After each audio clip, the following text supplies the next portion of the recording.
సాక్షి family, నేను షాహిదా. ఇప్పుడు నేను ఎక్కడున్నానో తెలుసా? దేశంలోనే కాదు, ఇంటర్నేషనల్ లెవెల్‌లో ఒక స్ట్రాంగెస్ట్ అడ్వకేట్ దగ్గర ఉన్నాను. సో, ఇప్పుడు మీరు చూస్తున్నట్లయితే ఎన్ని సర్టిఫికేట్స్ ఉన్నాయి చూడండి. తను ఇంటర్నేషనల్ లెవెల్ ఆఫ్ అడ్వకేట్ అనమాట. ఇప్పుడు చూడండి ఎన్ని సర్టిఫికేట్స్ ఉన్నాయి, మామూలుగా కాదు. 35 ఇయర్స్ అగోనే ఇండియా విడిచి వెళ్లారు. ఇంటర్నేషనల్ లెవెల్‌లో అడ్వకేట్‌గా అండ్ తన సేవలు అందిస్తున్నారు. మీరు చూసుకుంటే ఇప్పుడు నా చేతిలో humanitarian impact award global advocacy అనే అవార్డు ఉంది. ఇది సాధారణమైనది కాదు. చాలా గొప్ప అవార్డు ఇది. ఇది రావడం అంటే మన దేశానికే గర్వకారణం. సో, అలాంటి వ్యక్తి మరెవరో కాదు, కావేటి శ్రీనివాసరావు గారు. సో, ఆయనతో మాట్లాడదాము. మన దేశ న్యాయ వ్యవస్థ గురించి, మన దేశ విద్యా వ్యవస్థ గురించి, అసలు యూకే లాస్ ఏంటి, ఇక్కడ లాస్ ఏంటి, సో ఆ వ్యత్యాసం ఏంటి అనే విషయాలన్నీ మనం ఈరోజు ఆయనతో మాట్లాడదాం. పదండి. సో, విదేశాల్లో ఎంతమంది తెలుగు వాళ్ళు ఉన్నా కూడా వాళ్ళకి ఏమైనా లీగల్ ప్రాబ్లమ్ వస్తే ముందుగా తను ఉండి అసలు ఏ ప్రాబ్లం వచ్చినా కూడా నేనున్నాను అని వాళ్ళకు న్యాయం జరిగే వరకు పోరాడే మన కావేటి శ్రీనివాసరావు గారు ఈరోజు మనతో పాటు ఉన్నారు. మాట్లాడదాము. సో సార్, చెప్పండి, మీరు ఇండియాకి వచ్చారు. మీరేమో చాలా విదేశాల్లో ఎన్నో కంట్రీస్ తిరిగారు. ఎన్నో సర్టిఫికేట్స్ వచ్చాయి. మీరు ఎంత చదువుకున్నారంటే చెప్పడానికి మాకు చాలా టైం పడుతుంది. అసలు మీరు ఎన్ని విదేశాలు తిరిగారు సార్? అంటే క్లోజ్ టు ఒక 40 to 50 కంట్రీస్ తిరిగాను. ఒక 4 కంట్రీస్లో చదువుకున్నాను. ఫస్ట్ లా డిగ్రీ ఇండియాలో, సెకండ్ వచ్చేసి ఆస్ట్రేలియా, థర్డ్ వచ్చి ఇంగ్లాండ్, ఫోర్త్ వచ్చి అమెరికా. సో అంటే బికాస్ నేను ఒక స్టూడెంట్ లాగా బయటికి వెళ్ళాను కనుక స్టూడెంట్స్కి ఉన్న ఇబ్బందులు ఏమిటి అంటే, నార్మల్గా మనము బయట దేశాలలో విదేశాల్లో చదువుకున్న తర్వాత అందరికి వచ్చే ప్రశ్న ఏంటంటే, నాకు ఇక్కడ వర్క్ పర్మిట్ ఎలా వస్తుంది, రైట్. వర్క్ ఎలా చేసుకోవాలి, దాని తర్వాత వర్క్ పర్మిట్ వచ్చిన తర్వాత మళ్ళీ నాకు ఇక్కడ ఉండటానికి అంటే పర్మనెంట్గా గ్రీన్ కార్డ్ అని పర్మనెంట్ రెసిడెన్సీ ఎలా వస్తుంది, దాని తర్వాత ఒకవేళ నేను పెళ్లి చేసుకుంటే నా భార్యను ఎలా తెచ్చుకోవాలి, లేదా నా భర్తను ఎలా తెచ్చుకోవాలి, చేసుకున్న తర్వాత గ్రీన్ కార్డ్ వచ్చిన తర్వాత నేను ఇల్లు ఎలా కొనుక్కోవాలి, వ్యాపారం ఎలా పెట్టుకోవాలి, దాని తర్వాత మళ్ళీ నా తల్లిదండ్రులను ఎలా తెచ్చుకోవాలి. ఇది ఒక పెద్ద సైకిల్ అండి. ఈ సైకిల్ అన్ని అర్థం చేసుకోవడానికి ఇమిగ్రేషన్ లా తెలిసి ఉండాలి. ఇమిగ్రేషన్ లా అంటే ఏంటి? ఇక్కడి నుంచి ఫర్ ఎగ్జాంపుల్ ఇప్పుడు మనం చూసుకుంటే గతంలో బర్డ్స్ కూడా మైగ్రేషన్ అవుతాయి. ఎండాకాలంలో ఒక దగ్గర రావటం అలాంటి మన బర్డ్సే కానీ మనుషులే కానీ మైగ్రేట్ అవుతూ ఉంటాం. మనుషులు కూడా ప్రపంచంలో మనం నాగరికత కంటే ముందు కూడా మనిషి నొమాడ్, అన్నీ నడుచుకుంటూ తిరిగేవాడు. అనేది అడవులలో హంటింగ్ చేసుకుంటూ. మనం కూడా one place to another place food కోసం వెళ్ళేవాళ్ళం. అలాంటిది ఇప్పుడు మనకు దేశ విదేశాలు అయిన తర్వాత కూడా మనం బ్రతకటానికి వేరే దేశాలకు వెళ్తూ ఉంటాం. మరి వెళ్ళటానికి ఇప్పుడు మరి వీసా ఎలా తీసుకోవాలి, అక్కడికి పోయిన తర్వాత మనకున్న అర్హతలు ఏంటి అంటే, వీసా తీసుకోముందు మనం ఎలా చెప్పాలి కౌన్సిలేట్ వాళ్ళకు, అక్కడికి వెళ్ళిన తర్వాత ఒకవేళ విజిట్లో వెళ్తామా, చదువుకోవడానికి వెళ్తామా, ఉద్యోగరీత్యా వెళ్తామా, పెళ్లి చేసుకొని వెళ్తామా, వ్యాపారానికి వెళ్తామా, ఇవన్నీ తెలుసుకోవడానికి మనకు ఇమిగ్రేషన్ లా చదువుకోవాలి. అంటే నేను ఒక స్టూడెంట్గా వెళ్ళాను కనుక నాకు ఇవన్నీ బాధలు తెలుసు కనుక నేను అందులో ప్రావీణ్యత సంపాదించుకున్నాను. Right sir. ఇప్పుడు ఇంటర్నేషనల్లీ ఒక లాయర్గా, మీరు సక్సెస్ఫుల్ లాయర్ కదా, సో అలాగా చెప్పండి. ఇప్పుడు విదేశాలకు వెళ్ళి అక్కడ చదువుకోవాలి, అక్కడ జాబ్ చేయాలి అనే కళ ప్రతి ఒక్కళ్ళకు ఉంటుంది. సో అలా వెళ్ళాలంటే వీసా తీసుకున్న తర్వాత అక్కడ వాళ్ళకి చాలా ప్రాబ్లమ్స్ ఎదురవుతున్నాయి. మరి లా పరంగా ఎలాంటి జాగ్రత్తలు తీసుకోవాలి? ఇప్పుడు ఫస్ట్ ఆఫ్ ఆల్ అండి, మనం వీసా తీసుకునే ముందు ఏం చేయాలి? ఇప్పుడు మోస్ట్ ఆఫ్ ద టైమ్స్ ఏమవుతుందంటే అండి, మన దగ్గర చాలామంది ఇక్కడ లాయర్స్ ఎవరు కూడా ఇమిగ్రేషన్ లా ప్రాక్టీస్ చేయట్లేదు. ఎందుకు? రెగ్యులేటెడ్ ప్రొఫెషన్ కాదు. చాలామంది ట్రావెల్ ఏజెంట్సు, ఇప్పుడు మనం ఈ మధ్యకాలంలో చూస్తే బోల్డని మీరు కూడా స్కాములు చూశారు. ఎందుకు అవుతున్నాయంటే, ఫస్ట్ మనం తీసుకోవాల్సిన జాగ్రత్తలు ఏమిటి అంటే, వీసాకు వెళ్ళకముందే చాలామంది ఏం చెప్తారు, మేము మీకు వీసా పేపర్లు తయారు చేస్తాము, మీకు ఎడ్యుకేషన్ సర్టిఫికెట్లు తయారు చేస్తాము, మేము వీసా ఇంటర్వ్యూ ప్రిపేర్ చేస్తాము అని అన్ని దొంగ సర్టిఫికెట్లు తయారు చేస్తూ ఉంటారు. ఫస్ట్ ఆఫ్ ఆల్ మనం ఎప్పుడు కూడా మనము బ్యాంక్ స్టేట్మెంట్లే కానీ, దొంగ సర్టిఫికెట్లే కానీ, మనకు రెజ్యూమేలు లేకపోతే వర్క్ ఎక్స్పీరియన్స్లు దొంగ సర్టిఫికెట్లు చేయకూడదండి. ఎందుకు? ఈ మధ్యకాలంలో ఆర్టిఫిషియల్ ఇంటెలిజెన్స్ వచ్చిన తర్వాత అమెరికా వాళ్ళు, దేశ విదేశస్తులు వాళ్ళు ఏం చేస్తున్నారు, ఆ వీసా వెట్టింగ్ ప్రాసెస్లలో ఆర్టిఫిషియల్ ఇంటెలిజెన్స్ను వాడుతున్నారు. అంటే ఏమిటి? అంటే మీ సర్టిఫికెట్లే కానీ, మీ బ్యాంక్ స్టేట్మెంట్లే కానీ, మీ వర్క్ ఎక్స్పీరియన్స్లే కానీ అవి జెన్యూనా, బోనఫైడా కాదని వాళ్ళు వెట్టింగ్ చేస్తున్నారు. వెట్టింగ్ అంటే ఏంటి? వెరిఫికేషన్. అంటే మీరు అందులో వాళ్ళు ఒకవేళ మీరు యుఎస్ ఎంబసీ వెళ్ళినా, ఇంగ్లాండ్ ఎంబసీకి వెళ్ళినా, కెనడా వేరే కంట్రీస్కి వెళ్ళినా కూడా మీ సర్టిఫికెట్లు వాళ్ళు ఫీడ్ చేసి బోర్డ్ అని ఏఐ టూల్స్ ఉన్నాయి ఇప్పుడు. ఆ టూల్స్లలో పెట్టి మాకు వెరిఫికేషన్ చేయండి, వీళ్ళ సోషల్ మీడియా ప్రకారం వెరిఫికేషన్ చేయండి అంటే రిపోర్ట్తో వచ్చేస్తుంది ఇది జెన్యూన్ సర్టిఫికెటా, ఫేక్ సర్టిఫికెటా అని. మీకు ఫస్ట్ థింగ్ ఇప్పుడు మీరు తప్పించుకోలేరు. ఇప్పుడు ఎందుకు ఏఐ వచ్చేసింది ప్రపంచంలో, ఏఐ అన్ని వెరిఫికేషన్ చేస్తుంది. అంటే ఇప్పుడు ఎవరో ఊర్లలో కూర్చున్న ఏజెంట్లు, లేకపోతే సిటీలలో కూర్చున్న వీసా ఏజెంట్లు చెప్పిన మాటలు విని మీరు వాళ్ళకు లక్షల డబ్బులు ఇచ్చి మీరు ఒకవేళ మీరు ఎంబసీకి వెళ్తే ఆ వెరిఫికేషన్ ప్రాసెస్లోనే మీరు పట్టుబడితే అక్కడ ఎంబసీలో మీరు పోలీసు వాళ్ళని అరెస్ట్ చేయొచ్చు మిమ్మల్ని. మీకు వీసా రెఫ్యూజ్ అవుతుంది. వీసా రెఫ్యూజ్ కాకపోతే కూడా 10 to 20 సంవత్సరాలు మిమ్మల్ని బ్యాన్ చేస్తారు లైఫ్లో, మీరు వెళ్ళలేరు. అది ఫస్ట్ తెలుసుకోవాల్సిన విషయం మీ ప్రేక్షకులు. రెండో విషయం ఏంటంటే మీరు వెళ్ళేటప్పుడు చాలాసార్లు మనం ఏమనుకుంటామంటే నాకు భాష రాదు, ఇంగ్లీష్ భాష రాదు. ఇప్పుడు మీరు వెళ్ళేటప్పుడు ఎంబసీలో మీరు అడగొచ్చు వాళ్ళని, ఏమండి మేము తెలుగులో ఇంటర్వ్యూ తీసుకోవచ్చా, హిందీలో తీసుకోవచ్చా, మరాఠీలో తీసుకోవచ్చా, అంటే మీకు ఏ భాష మీద ప్రావీణ్యత ఉంటుందో ఆ భాష మీద మీరు ఇంటర్వ్యూ తీసుకోవచ్చు. దానికి వాళ్ళు ఇంటర్ప్రిటర్ ఇవ్వాలి, మీ మీద డబ్బులు ఛార్జ్ చేయడానికి లేదు. అంటే ఇంటర్ప్రిటింగ్ సర్వీసెస్ కూడా ఉంటాయి. అంటే మీరు అక్కడ ఎంబసీలో మాట్లాడుతుంటే మీకు ఆ భాష వాళ్ళు ఇంటర్ప్రిట్ చేసి ఆఫీసర్కు చెప్తారు. ఇది మూడో విషయం అండి. నాలుగో విషయం, చాలాసార్లు మన వాళ్ళు ఏం చేస్తారంటే ఏజ్ ఎక్కువ వేయించుకునేసి పాస్పోర్ట్లు చేయించుకుంటారు. ఇది ఒక చాలా పెద్ద తప్పండి. ఎందుకంటే మీ బర్త్ సర్టిఫికెట్ల మీద మీరు కాలేజీకి వెళ్తారు, స్కూల్కి వెళ్తారు, మీ బర్త్ సర్టిఫికెట్లు లేకపోతే మీ స్కూల్ సర్టిఫికెట్ల మీద ఒక డేట్ ఆఫ్ బర్త్ ఉంటుంది, పాస్పోర్ట్లకు డేట్ ఆఫ్ బర్త్ ఉంటుంది. ఎందుకు చాలామంది ఏజెంట్లు ఏం చెప్తారంటే మీరు పెద్ద ఏజ్ చూపించుకోండి అప్పుడే మీకు వీసాలు వస్తాయని. ఇప్పుడు మీరు ఎంబసీకి పోయినప్పుడు అందులో కాలేజీలలో, స్కూళ్ళల్లో ఒక సర్టిఫికేట్లో ఒక డేట్ ఉంటుంది, పాస్పోర్ట్లో ఒక డేట్ ఉంటుంది. అంటే ఏమిటి? అంటే మీరు స్కూల్లో చదువుకున్న సర్టిఫికేట్ డేట్ ఆఫ్ బర్త్ కరెక్టా, మీ పాస్పోర్ట్లో ఉన్నది కరెక్టా? చిన్న తప్పు పెద్ద శిక్ష. అప్పుడు మీకు జీవితంలో కూడా అంటే ఏంటి? మెటీరియల్ మిస్రిప్రజెంటేషన్ చేయకూడదు. ఎవరికి చేస్తున్నారు? గవర్నమెంట్కి చేస్తున్నారు. గవర్నమెంట్ అంటే ఏంటి? సావరెన్.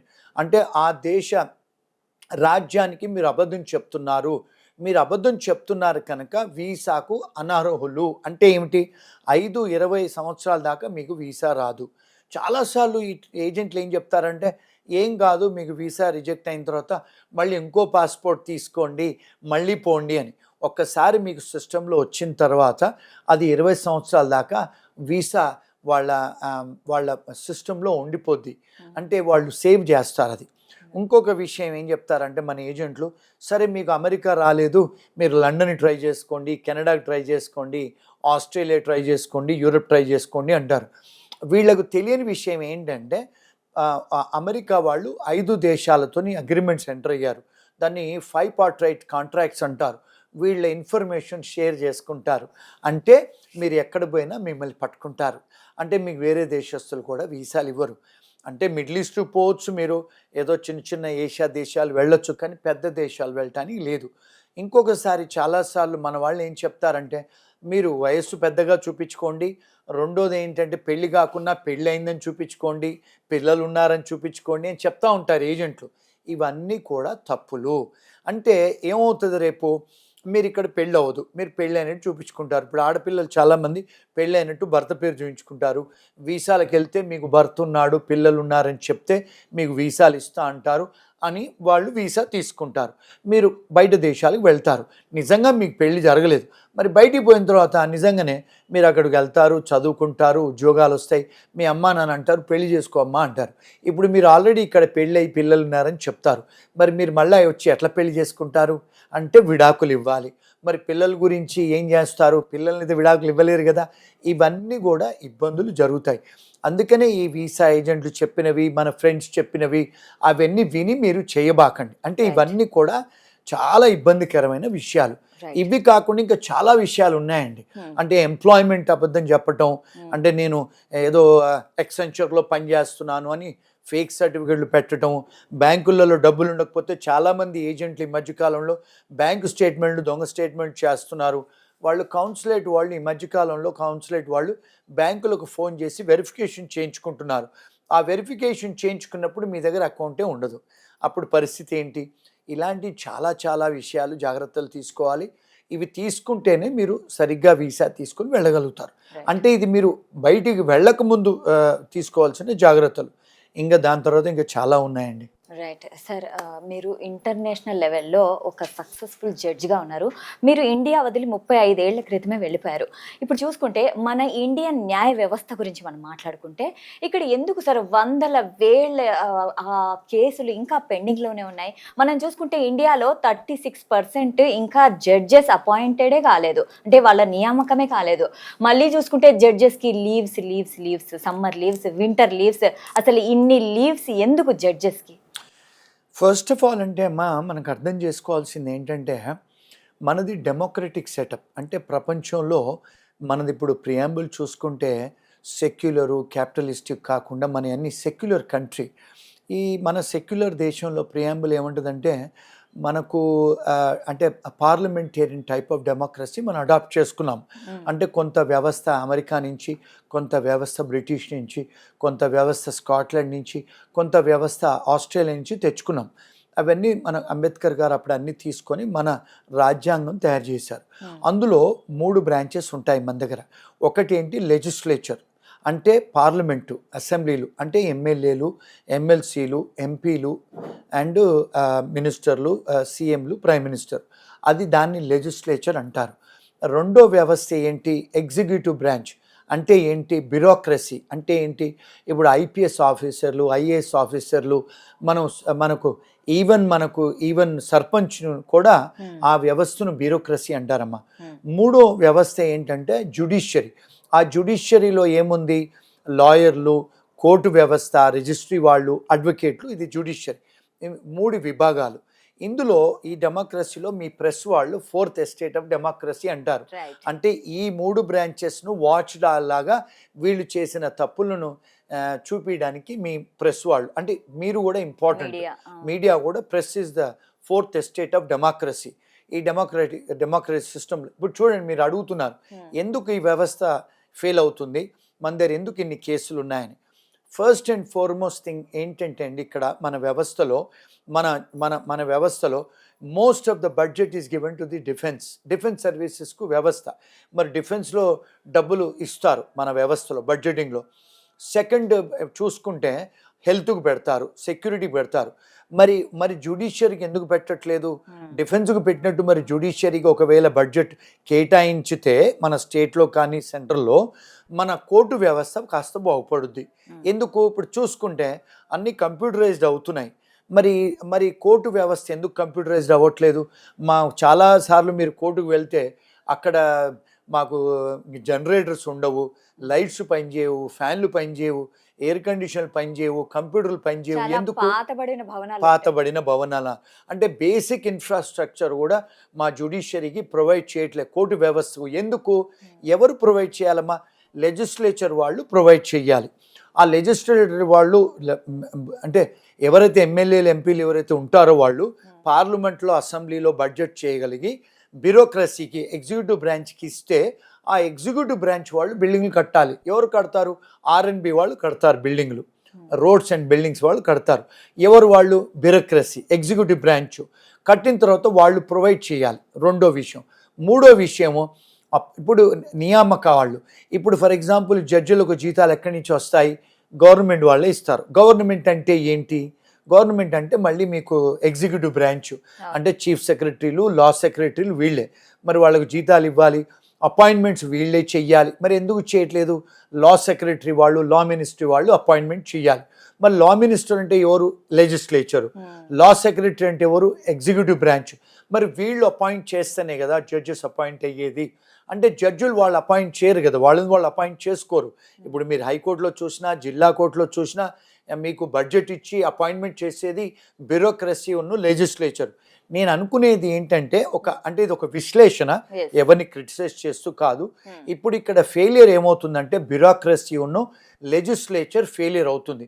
అందుకనే దేశంలో జడ్జెస్ అపాయింట్మెంట్ లేకుండా 30 to 35% జిల్లా కోర్టులలో, మ్యాజిస్ట్రేట్ కోర్టులలో, హైకోర్టులలో, సుప్రీంకోర్టులలో అపాయింట్మెంట్స్ జరగట్లేదు. నంబర్ 1, అపాయింట్మెంట్ జరగట్లేదు కనుక ఉన్న జడ్జెస్ మీద చాలా బర్డెన్ అవుతుంది.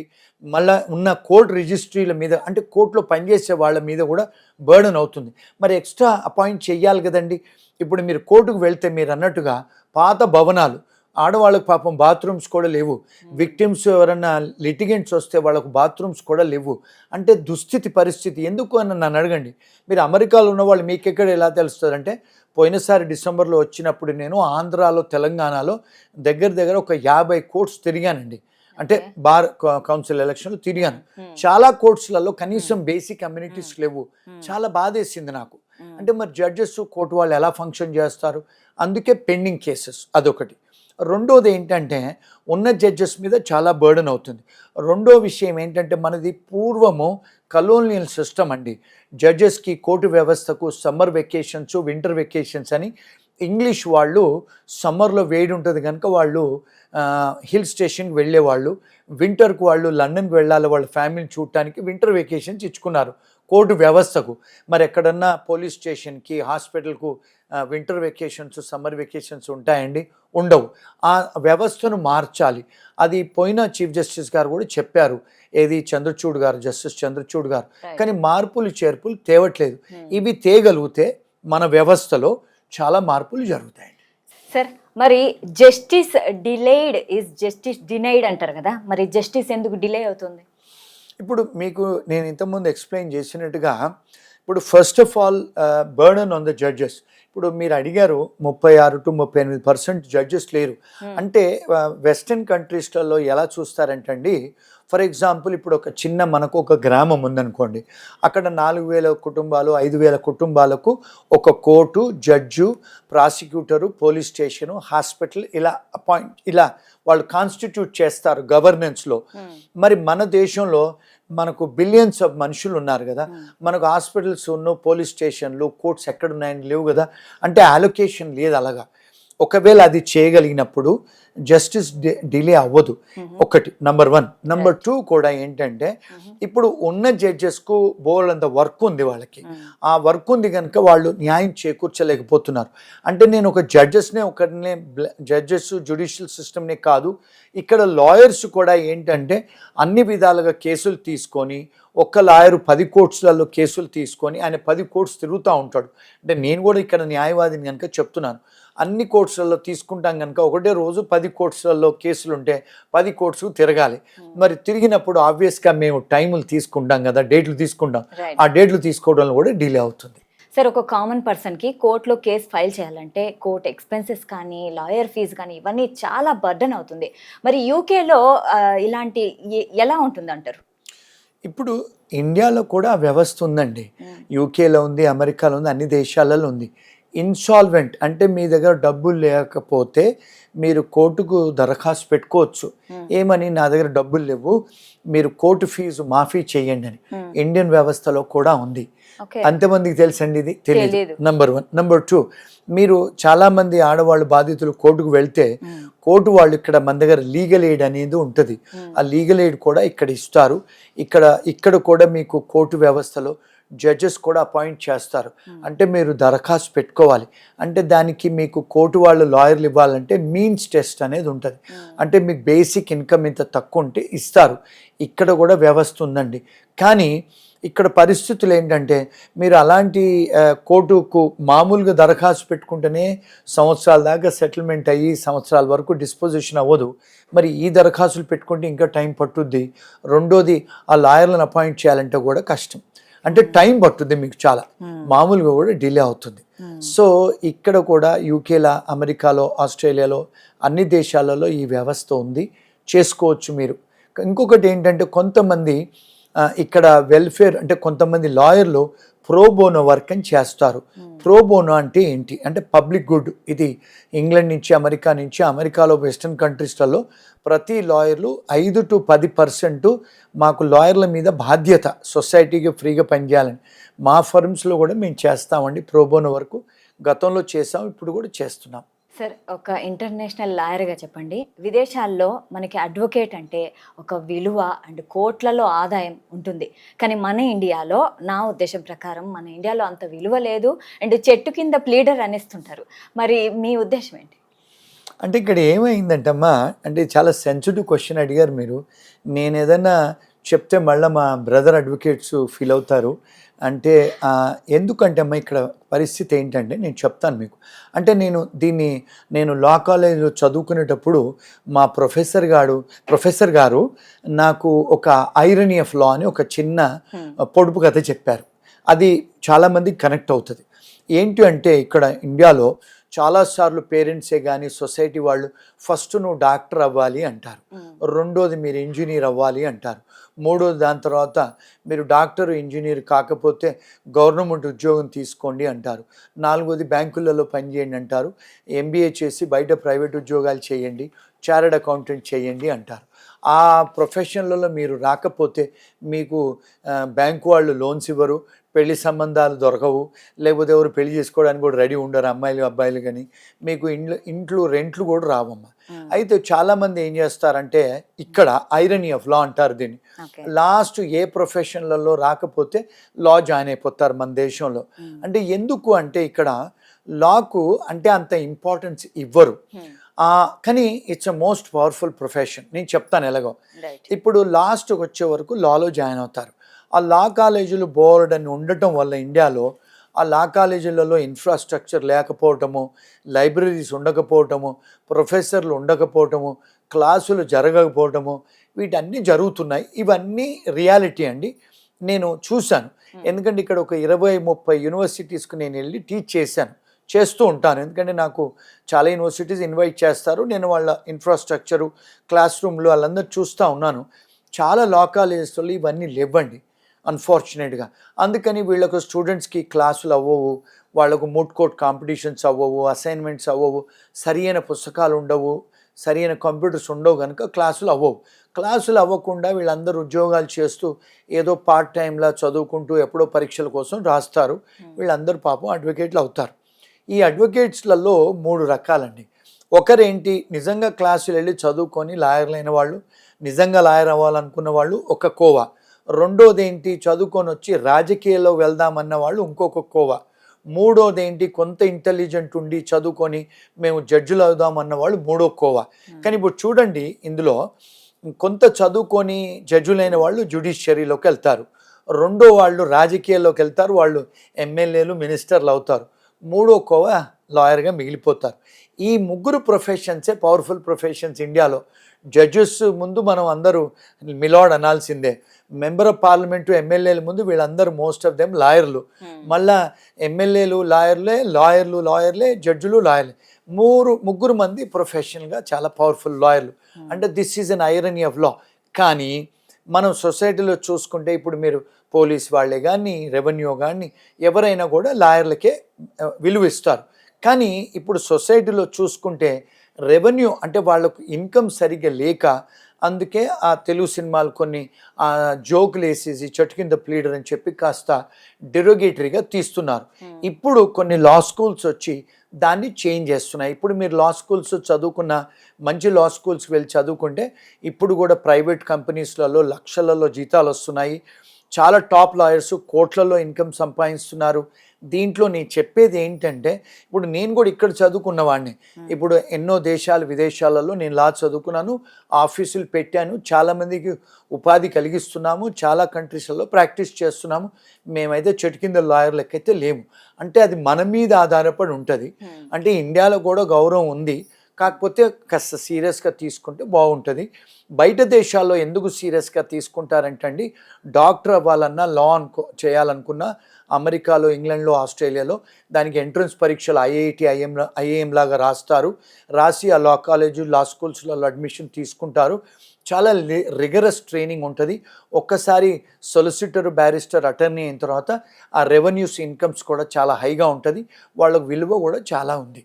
అందుకని కంపారిజన్లో మన దేశంలో చెట్టు కింద ప్లీడర్ అంటారు, కానీ చెట్టు కింద ప్లీడర్ అంటూ ఏం లేదండి, మన మీద ఉంటుంది.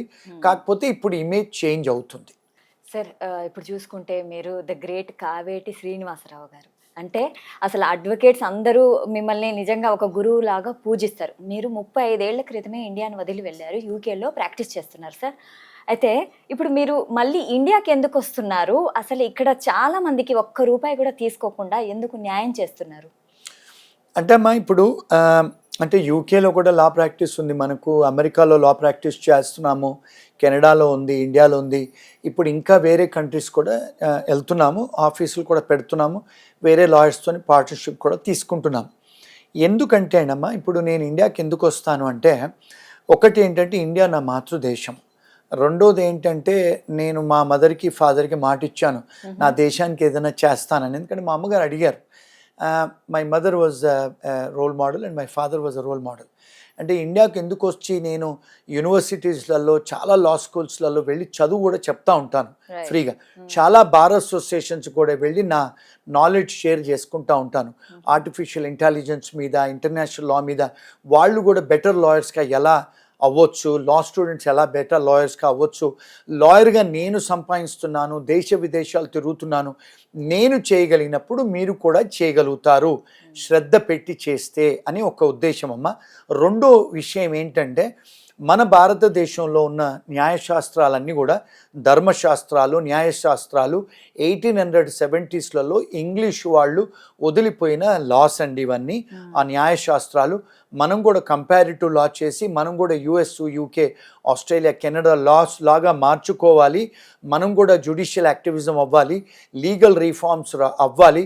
మన వ్యవస్థలో కూడా ఆర్టిఫిషియల్ ఇంటెలిజెన్స్, ఏఐని ఇన్కార్పొరేట్ చేసుకోవాలి. మనకు కూడా బెటర్ వ్యవస్థ కావాలి. ఎందుకంటే ఇప్పుడు మీరు చూసుకుంటే మన టెలిఫోన్స్ చూసుకున్నా, మన అన్ని డాక్టర్స్ చూసుకున్నా, చాలా వ్యవస్థలో ఇన్ఫ్రాస్ట్రక్చర్ చూసుకున్నా, అన్ని వ్యవస్థలలో మనం టెక్నాలజీ తెచ్చుకుంటున్నాము అమెరికా నుంచి. మరి లాలో ఎందుకు తెచ్చుకోకూడదు? అలాంటిది షేర్ చేసుకోవాలని చెప్పి నేను తరచుగా వస్తుంటాను. మీలాంటి మీడియా వాళ్ళు పిలుస్తుంటే నేను తరచుగా వచ్చి మాడుతుంటాను. చాలాసార్లు ఆర్టికల్స్ కూడా రాస్తున్నాము, చాలా లా కాలేజీకి వెళ్తున్నాము, బార్ అసోసియేషన్స్ వెళ్తున్నాము. ఏ సంఘం వాళ్ళు పిలిచినా కూడా వెళ్ళి నా నాలెడ్జ్ షేర్ చేసుకుంటున్నాను. ఎందుకంటే కొంత మార్పు తేగలుగుతాం మనం అని తేవటానికి వస్తున్నాము, చేస్తున్నాం. ఇందులో ఏ సెల్ఫ్ ఇది లేదండి. అంటే ఒకవేళ మీ ఇప్పుడు ఇలాంటి ఇంటర్వ్యూ చూసి కొంత మార్పు చేయగలిగితే, నాకు చాలా 5-6 సంవత్సరాల నుంచి చాలామంది లాయర్సు, లా స్టూడెంట్స్ కాంటాక్ట్ అవుతారు. ఇప్పుడు ఈ ఆఫీస్లో కూడా అన్ని ఆఫీసులలో ఎవరైతే జూనియర్ అడ్వకేట్స్, లా స్టూడెంట్స్ వచ్చారో వీళ్ళందరూ కూడా నా మీడియాలలో చూసి నన్ను కాంటాక్ట్ చేస్తే, అమెరికాలో ఉన్న, ఇంగ్లాండ్లో ఉన్న వాళ్ళందరికీ ఇంటర్న్షిప్ ఆపర్చునిటీస్ ఇస్తున్నాను, అడ్వకేట్స్కి కూడా ఉద్యోగాలు ఇస్తున్నాను. ఇప్పుడు ఇక్కడ ప్రజెంట్ ఆఫీస్లో కూడా ఉన్నారు వాళ్ళు ఆ అడ్వకేట్స్. Right sir. ఇప్పుడు మీరు కొత్తగా ఒక ఆఫీస్ స్టార్ట్ చేస్తున్నారంటున్నారు. మరి దాని ప్రధాన ఉద్దేశం ఏంటి? అసలు మిమ్మల్ని కలవాలంటే మీరు ఎక్కడ ఉంటారు? మీరు ఎప్పుడు అవైలబుల్గా ఉంటారు? ఇప్పుడు ఇంకొక ఆఫీస్ స్టార్ట్ చేస్తున్నాం బంజారా హిల్స్లో. అందులో ఏంటంటే ఏఐ విత్ లా. అంటే ఏఐ విత్ లా అంటే ఆర్టిఫిషియల్ ఇంటెలిజెన్స్ విత్ లా. ఇప్పుడు చాలాసార్లు మన వాళ్ళు మాకు లా తెలీదు, నాకు భాష అర్థం కాదు అంటారు. ఇప్పుడు మనకు ChatGPT లాంటివి వచ్చాయి, ఏఐ టూల్స్, అలాంటి చాలా టూల్స్ వచ్చాయి. ఇప్పుడు మన భాషలో, మన తెలుగు భాషలో ఇప్పుడు ఫర్ ఎగ్జాంపుల్ చదువుకొని వాళ్ళు చాలామంది మన దేశంలో ఉన్నారు. మనం ఒకవేళ తెలుగులో కానీ హిందీలో కానీ ఆ ChatGPTని మీరు అడిగారనుకోండి ప్రశ్న తెలుగులో, మీకు తెలుగులో మీకు న్యాయం సంబంధించిన న్యాయ సలహాలు, సూచనలు, లేకపోతే ఏదైనా పెటిషన్ రాయాలన్నా కూడా మీకు తెలుగులో కానీ ఇంగ్లీష్లో కానీ వివిధ భాషలలో మీరు చేసుకోవచ్చు మీరు.